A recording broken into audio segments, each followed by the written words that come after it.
like to take the conversation back to the Texas State House. It has been such an incredible 4 years. We watched them attempt to impeach Ken Paxton. They had everything in place to get the job done. The corporate media, it was like a military a surprise attack, right? They had all their guns and weapons loaded and in place, ready to go, because the minute they flipped that switch and went after him, the media was in place like battleships firing, right? And they were just rat-a-tat-tat and fire everywhere, putting out the propaganda, Ken Paxton bad, Ken Paxton bad.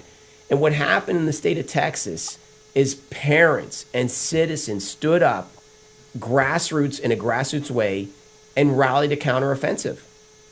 And they had us outspent, outgunned everything. And we somehow pulled that thing off. I mean, what is your opinion of what we saw during that time? I think that's a part of Texas history that's going to go down as a significant part. It was one of the most evil things I have ever seen. If you really want to understand what happened, it's either on Netflix or it's on Prime, and it's called Atticus versus the Architect. Atticus versus the Architect. And it's the story of Eric Holder, Democrat, and Karl Rove, Republican, taking out a pro-life Democrat governor in Alabama.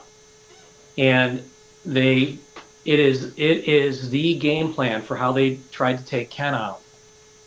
They did all the investigative work in secret.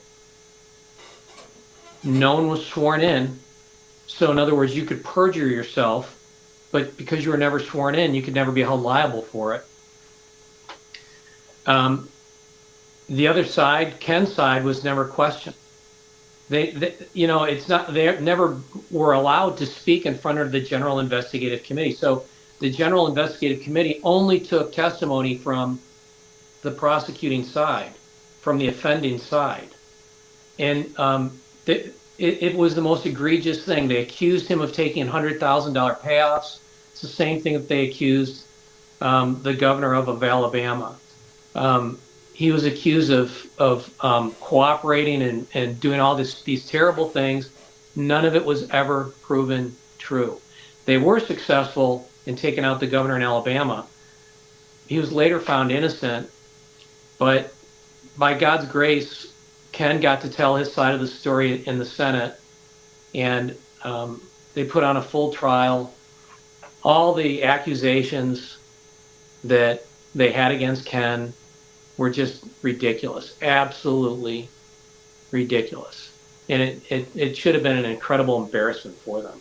Dan Patrick, who presided over the impeachment hearings in the Senate, did a fabulous job. He should be really proud of himself for what he did. He worked really hard, and I know the Senate took it very seriously, and they arrived at a not guilty verdict.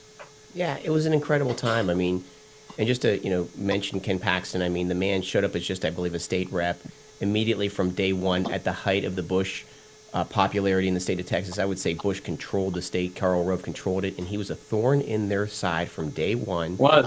And now today he is a serious challenger for John Cornyn's seat. I mean, that's just a David versus Goliath story. It's incredible, and I agree with you. Dan Patrick's closing statement, where he essentially kept his opinions to himself until he was done with that trial, and then he let the establishment know what they put the state of Texas through was completely wrong. It was incredible. One last question for you, Steve.